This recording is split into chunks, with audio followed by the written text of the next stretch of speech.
परमो धर्म की परम पूज्य आचार्य गुरुवर श्री विद्यासागर जी महाराज के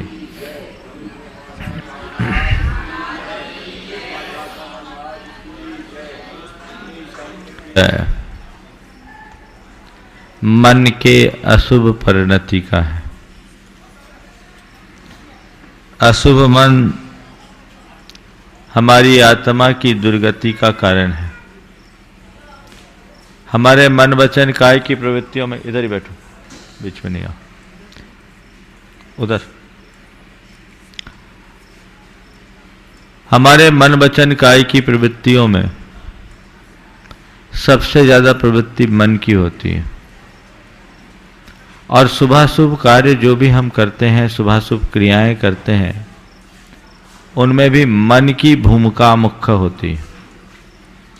मन से ही ज्यादा पाप होता है और मन से ही पाप को साफ किया जाता है।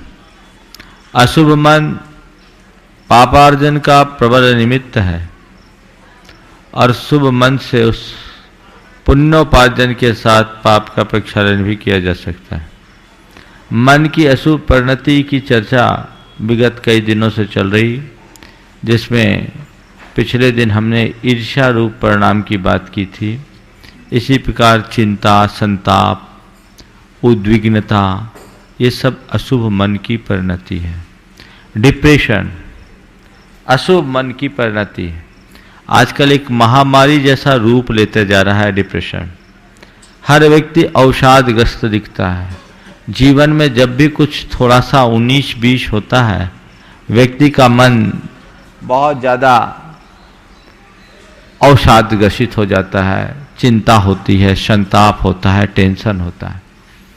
अगर जीवन में कुछ अशुभ अनिष्ट घटा है तो निश्चित तौर पर वह पाप कर्म के उदय से है।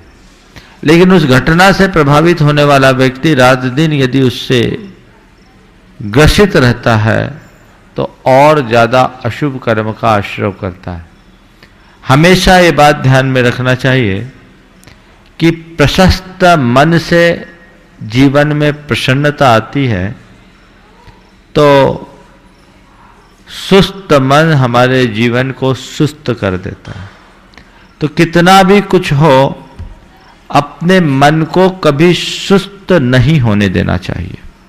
ऐसी कोशिश हमारी बननी चाहिए कि हमारा मन हर स्थिति में प्रसन्न बन सके। और ये क्षमता लाने का एक ही उपाय है, व्यक्ति जीवन में घटित होने वाले सब प्रसंगों को कर्म की परिणति मान करके स्वीकार करे। मेरे जीवन में जितने भी शुभाशुभ संयोग घटित होते हैं वो कर्मों के उदय के निमित्त से होते हैं। अच्छा हुआ तो कर्म का उदय है और बुरा हुआ तो कर्म का उदय है। अच्छे बुरे दोनों में जब हम कर्मोदय के रूप में उसे स्वीकार कर लेते हैं तो जीवन में घटित होने वाली घटनाएं हमें ज़्यादा प्रभावित नहीं कर पाती। और वो जब प्रभावित नहीं कर पाती तो आर्त ध्यान रूप परिणाम भी नहीं होता। उसी अशुभ मन की बातें आगे की कुछ गाथाओं में कह रहे हैं। आज कुछ गाथाओं के माध्यम से प्रसंग को आगे बढ़ाते हैं। रागो दोषो मोहो, गाथा 52। रागो दोषो मोहो हर्षादि नोकसाय परिणामो, थूलो वासु मो वासु मनोत्तीय जिनावेंती, भयतिराय चोर कहावो वैनम बयान असुमिदि, बंधन छेदन मारण क्रिया सा असुखायति। अशुभ मन में और आगे बोल रहे, राग देश मोह हास्य आदि नौकषाय रूप परिणाम, चाहे वो सूक्ष्म हो अथवा स्थूल, वे सब अशुभ मन है। कषाय और नौकषाय से युक्त परिणाम शुभ नहीं है।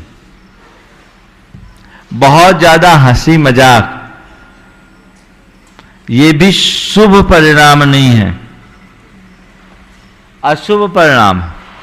और ये अशुभ परिणाम अशुभ आश्रव के हेतु है। इसलिए अपने परिणामों को ध्यान में रखना चाहिए। व्यक्ति मजाक करते समय आनंद लेता है, लेकिन मजाक में ऐसे कर्म को बांध लेता है जिसके पीछे जिंदगी भर रोना पड़े। हास्यादि नौकसाय रूप परिणाम को भी इन्होंने अशुभ मन के अंतर्गत लिया, और कषाय रूप परिणाम, राग देश रूप परिणाम, मोह रूप परिणाम भी अशुभ मन के रूप में है।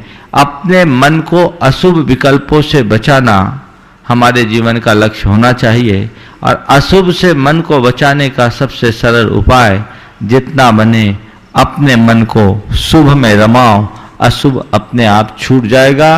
मन आलंबन खोजता है, उसे हमेशा आलंबन चाहिए, या तो शुभ का अथवा अशुभ का।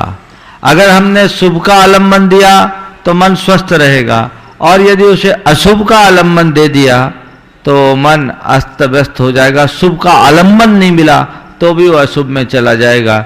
इसलिए कहा जाता है कि दिन भर की अपनी क्रियाओं को इस तरीके से व्यवस्थित करो कि मन को अशुभ में जाने का अवसर ही न मिले। एक बार आचार्य महाराज ने कहा कि मन बंदर की भांति चंचल है, मन बंदर की भांति चंचल है।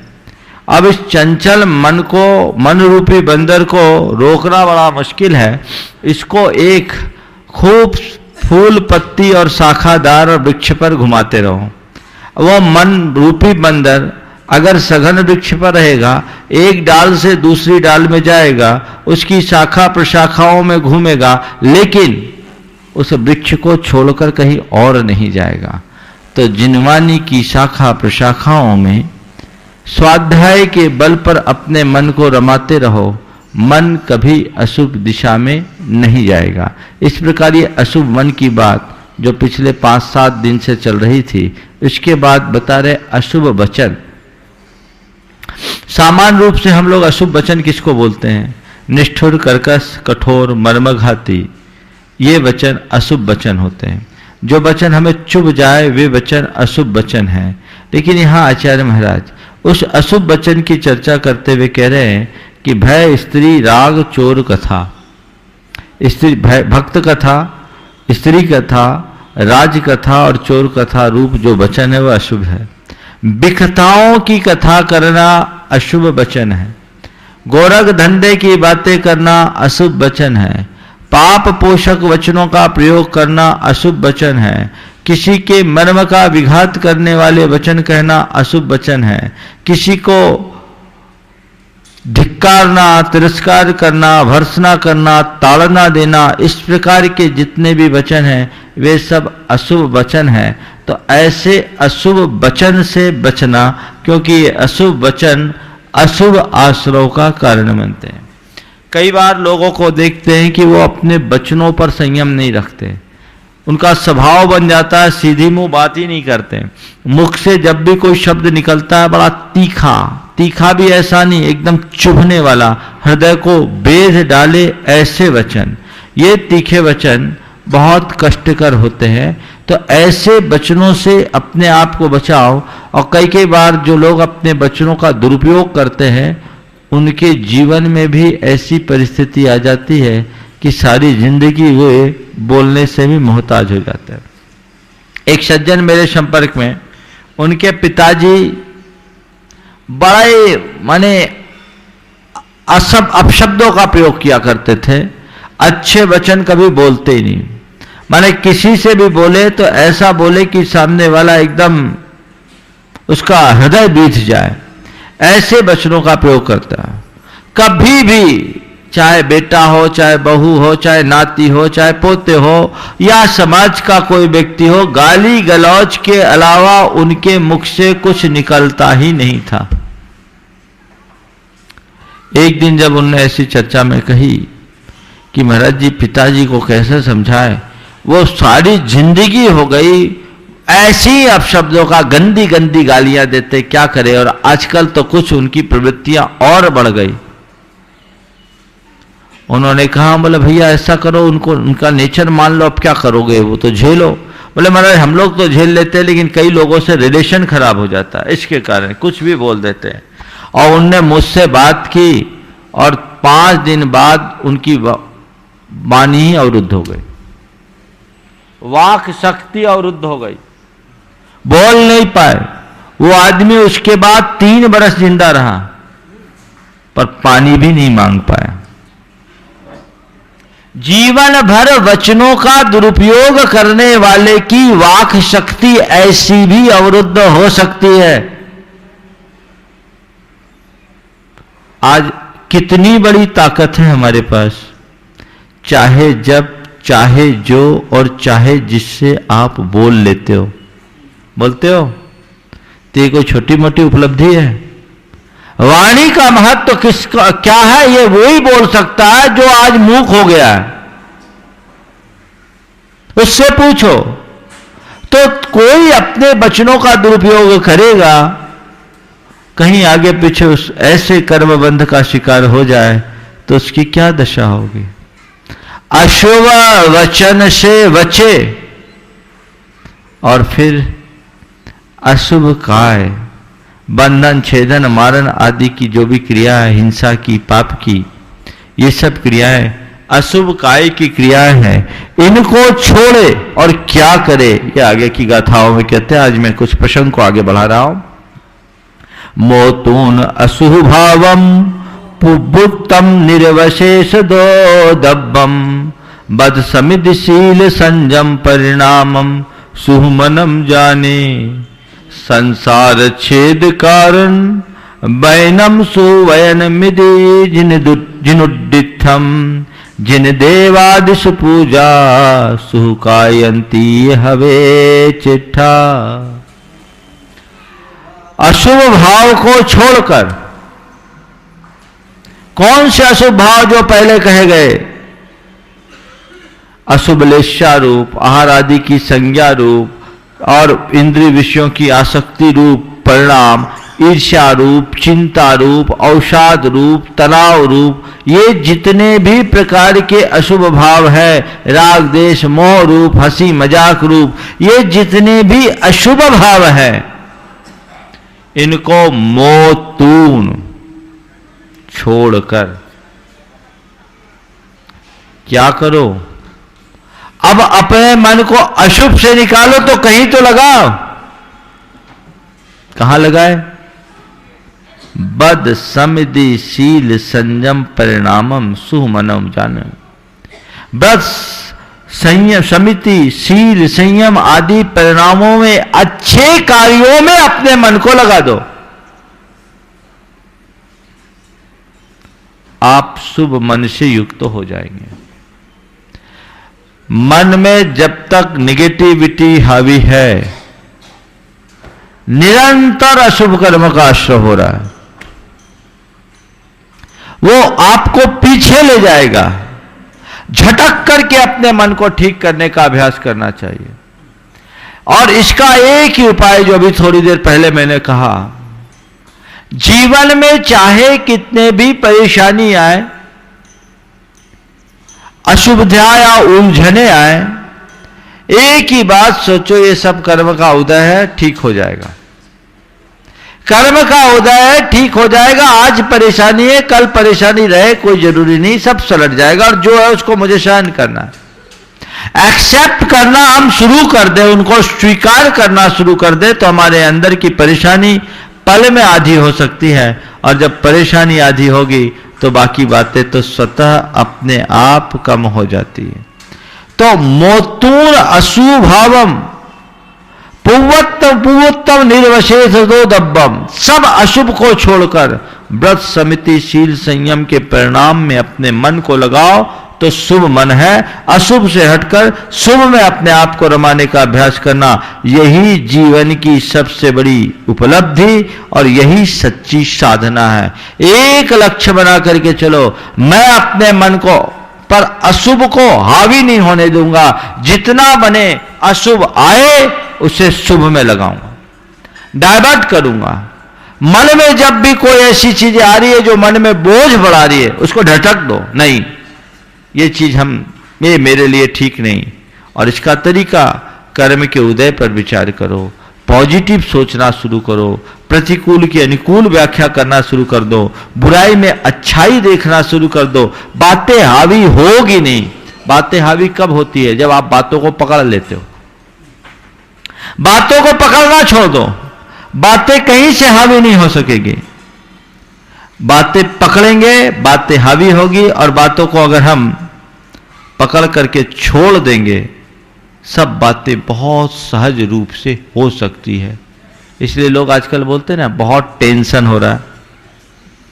हाँ, टेंशन, सबको टेंशन है, और काय का टेंशन है इसका कोई पता नहीं है ना। मरा जा रहे, बैठे रहो, मंगलाचरण करके फिर उठा नहीं जाता बीच में। टेंशन है, टेंशन किस बात का कोई पता नहीं। सच्चे अर्थों में देखा जाए तो जो टेंशन करते हैं ना, काम की बातों का टेंशन कम होता है और फिजूल की बातों का टेंशन ज्यादा होता है। यथार्थ से विचार किया जाए तो फिजूल की बातें ही टेंशन देती, फिजूल की बातें ही टेंशन, जिनसे हमारा कोई मतलब नहीं, लेना देना नहीं, उसमें मन को उलझा दोगे, टेंशन पैदा होगा। आप थोड़ा सा विचार करो एक कोने में बैठ करके कि मन में जो इतने विचार या विकार उत्पन्न होते हैं सुबह से शाम तक, उनमें से कितने विचार ऐसे हैं जो काम के हैं और कितने विचार हैं जो बिना काम के। हाँ, कई लोग होते हैं ना जिनको बड़ा टेंशन होता है।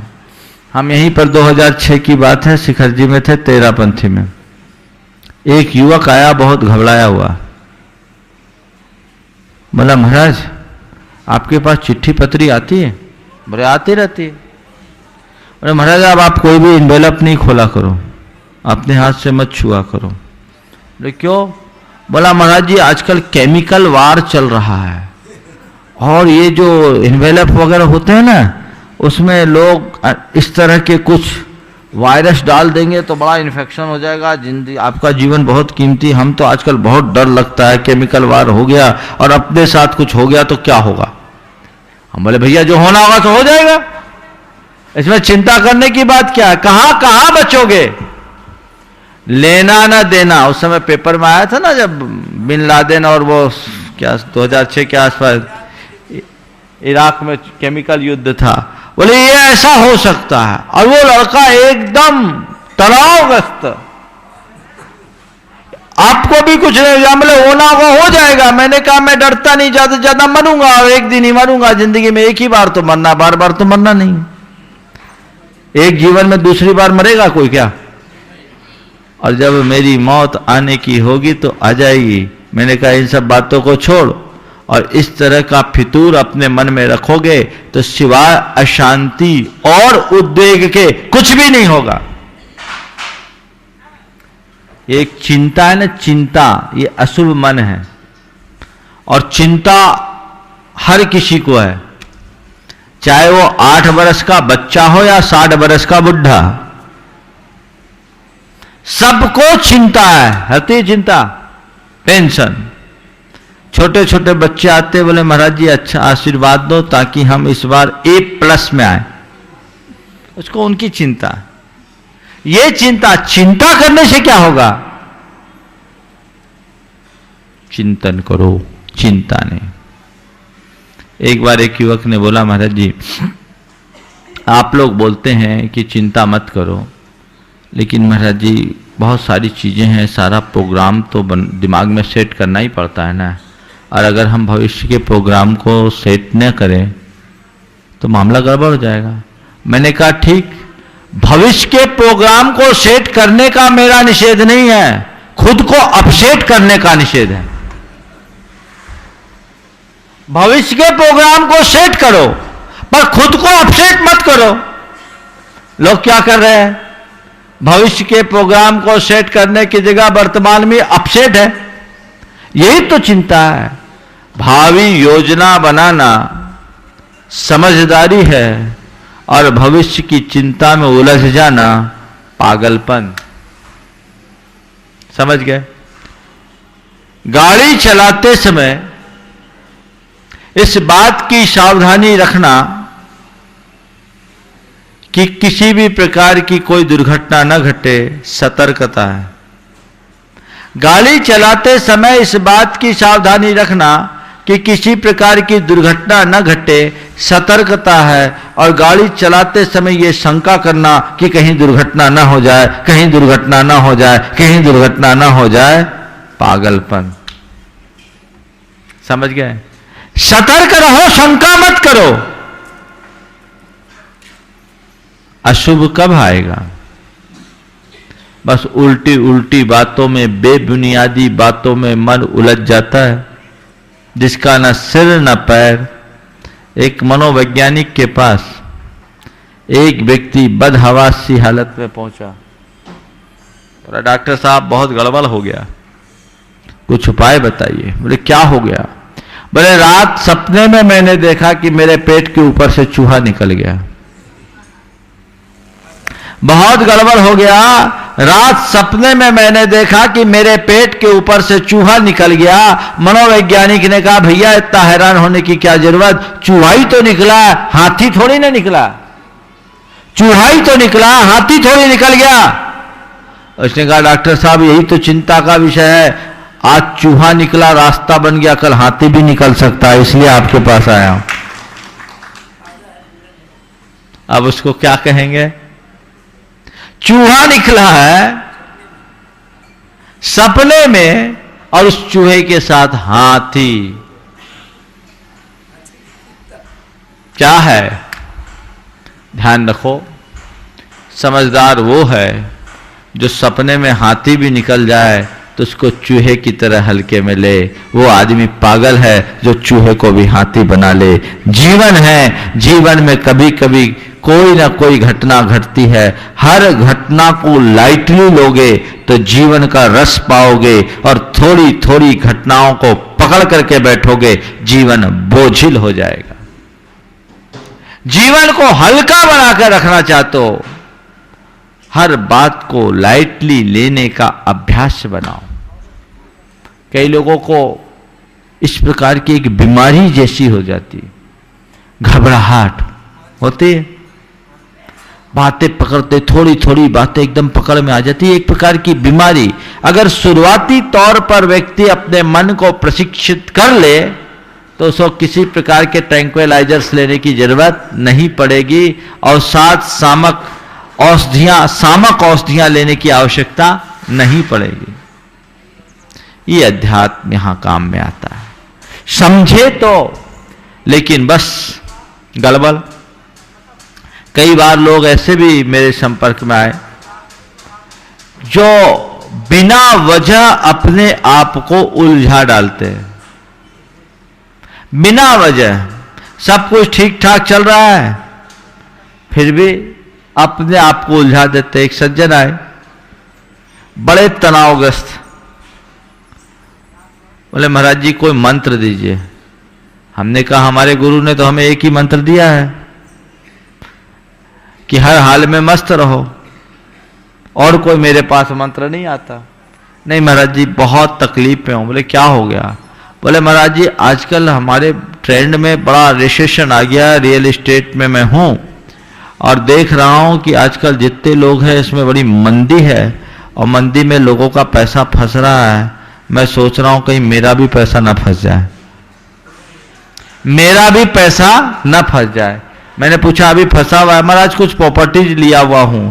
प्रॉपर्टीज लिए हुए? तो ठीक है भाई, क्या बात हो गई, कोई बिक नहीं रही है? मतलब बिक नहीं रही, कोई दिक्कत नहीं, बाजार का पैसा। बोले, महाराज बाजार का पैसा नहीं, लेकिन मैंने देखा बहुत सारे लोगों ने प्रॉपर्टीज ली है और वो बाजार का पैसा उठाकर प्रॉपर्टी ली, बिक नहीं रही, उनकी हालत खराब है, कहीं मेरी भी हालत खराब ना हो जाए। अब बताओ, उसको भगवान भी सुखी बना सकेगा? मैंने कहा, भैया तू भाग्यशाली मान अपने आप को, तेरे को नुकसान कहीं से नहीं है। हाँ, यह है कि तुमको जितना फायदा होना चाहिए उतना नहीं हो रहा। लेकिन कई लोग ऐसे हैं तो होते हैं जो कम फायदे को भी अपना नुकसान मान बैठते हैं। मंदी है ना। आज ही सुबह एक व्यक्ति आए मेरे पास सब तरह के लोग आते हैं और वही अनुभव मेरे लिए बहुत काम का हो जाता है। एक सज्जन आए, उनकी एक फैक्ट्री पिछले कई सालों से बैठी हुई, अगला चाह रहा था कि इसको बेच दूं, सब कुछ कर दूं, लेकिन बिक नहीं रही। मंदी की मार जबरदस्त है, लेकिन उनका जो ट्रेडिंग का काम था बहुत जबरदस्त चल रहा था और अच्छा ग्रोथ भी ले रहा था। अब वो आदमी के दिमाग में एक फैक्ट्री जो बंद हो गई, फैक्ट्री बंद क्या हुई, उसका दिमाग बंद हो गया, बहुत तनाव में। उसने कहा महाराज बहुत टेंशन है, 1.5 करोड़ रुपए का कर्जा है और उसका ब्याज भारी पड़ता है, बड़ी मुश्किल है, लगता है कैसे सकूंगा, कभी कभी आत्महत्या करने का विचार आ जाता है। देखो आदमी कैसे दुर्बल होता है, मन जिसका कमजोर होता है। और मुनियों के पास आने के प्रति एक ही भाव लोगों का दिखता है, मुझे तो ज्यादातर लोगों का, कि महाराज कोई पुड़िया दे दे या कुछ फूंक दे तो मेरा कल्याण हो जाए। अरे इतना सरल होता मार्ग तो अभी तक तो सबका बेड़ा पार हो जाता। मैंने कहा भैया ऐसे लोगों के बुझते मन को जगाना मैं जरूरी समझता हूं, और मैं कुछ नहीं करता, थोड़ा बहुत मोटिवेट करता हूं, अगला का दिमाग घूम जाता, ठीक हो जाता। मैंने कहा भाई परेशान क्यों हो रहे हो, व्यापार है, तुम्हारी जो फैक्ट्री बंद हुई, तुम्हारे ट्रेड में कितने आदमी जिनकी, मतलब ज्यादातर लोगों की, और महाराज कोई लेवाल नहीं है, पूरा धंधा बैठ गया, चाइना ने हमारे पूरे मार्केट को खराब कर दिया। हम बोले तुम अकेले शिकार नहीं है, सब शिकार है। बोले हाँ। हम बोले तुम्हारा व्यापार ठीक चल रहा है? व्यापार ठीक चल रहा है महाराज, लड़का काम संभालने लगा, बिजनेस में बहुत अच्छा है, 25% ग्रोथ है। तो हमने कहा भैया उस फैक्ट्री को बंद फैक्ट्री में अपना दिमाग लगाकर दिमाग को बंद करने की जगह चलती दुकान में सवार हो जाओ, आगे बढ़ोगे, कहां से कहां पहुंच जाओगे। तुम भाग्यशाली हो कि कम से कम फैक्ट्री बंद हुई, दुकान तो चल रही है, तुम्हारी रोजी रोटी तो चल रही है, तुम्हारे सिर पर ऐसी लायबिलिटी तो नहीं आई कि जीना मुहाल हो जाए। आज को देखोगे तो कल तुम्हारा संभल जाएगा। महाराज कोई उपाय बताइए, जल्दी मैं मुक्त हो जाऊं, फैक्ट्री मेरी बिक जाए। बोले भैया ये सब उपाय मेरे पास नहीं है, पर मैं तुमको ये कहता हूं कि फैक्ट्री बिके या ना बिके ऐसी व्यवस्था तो मेरे पास नहीं है, पर फैक्ट्री का विकल्प छोड़ना चाहो तो मैं छुड़वा सकता हूं। तुम सोच लो मेरे पास कोई फैक्ट्री थी ही नहीं और मेरे सिर पर इतना कर्ज है जिसे मुझे कमा के चुकाना है। लोगों के जीवन में बड़े बड़े गड्ढे आते हैं, लेकिन वे अपनी कुशलता से, अपने पुरुषार्थ और पराक्रम के बल पर न केवल उन गड्ढों को भरते हैं, अपितु फिर पहले की तरह उठ खड़े होते हैं। अभ्यास तो लाओ। चिंता मन में, नींद नहीं आती, अब क्या करोगे, कैसे होगा काम, बड़ी बड़ी बुरी हालत। अक्सर लोग अपने अज्ञानता के कारण अपने जीवन को दुखी बना लेते हैं। जीवन में अशुभ प्रसंग पाप कर्म के निमित्त से आता है और अपनी अज्ञानता रूप परिणति के परिणाम स्वरूप वे अपने जीवन को और अधिक अशुभ बना लेते हैं। बंधुओं यहां बचाओ, धर्म हमें यही संभालता है। अगर आपको धर्म की सही समझ है, तत्व का ज्ञान है, तो इन स्थितियों में आपका मन कभी विचलित नहीं होगा। आप अपने आप को स्थिर रखने में समर्थ होगे और यही स्थिरता आपके जीवन की धारा को परिवर्तित कर देगी। कई ऐसे लोग भी हैं, एक सज्जन मेरे संपर्क में ऐसे आए जिसे बहुत भारी नुकसान हुआ शेयर बाजार में, बहुत भारी नुकसान, इतना नुकसान जिसका उल्लेख करना भी मैं उचित नहीं समझ रहा हूं, पर सामान्य आदमी उस नुकसान को बर्दाश्त नहीं कर सकता। उसके मित्र ने मुझसे कहा महाराज जी उसे बहुत बड़ा नुकसान हो गया है, महाराज जी इस समय अगर आपका आशीर्वाद उस तक पहुंच जाए तो उसका मन थोड़ा संभल जाएगा। और मेरे सामने उसने फोन लगा करके उससे कहा कि मैं महाराज श्री के पास हूं। उसने अपनी तरफ से नमोस्तु भेजी और मैंने उसके माध्यम से कहा, उसको आशीर्वाद भिजवाते हुए कहा कि उसको कहो कि विचलित ना हो, स्थिर रहो। उसने जो कहा कि महाराज से कहो ये सब तो चलता ही रहता है, समुद्र में वही कूदता है जो तैरना जानता है। ये उद्गार सुन करके मन प्रसन्न हो गया।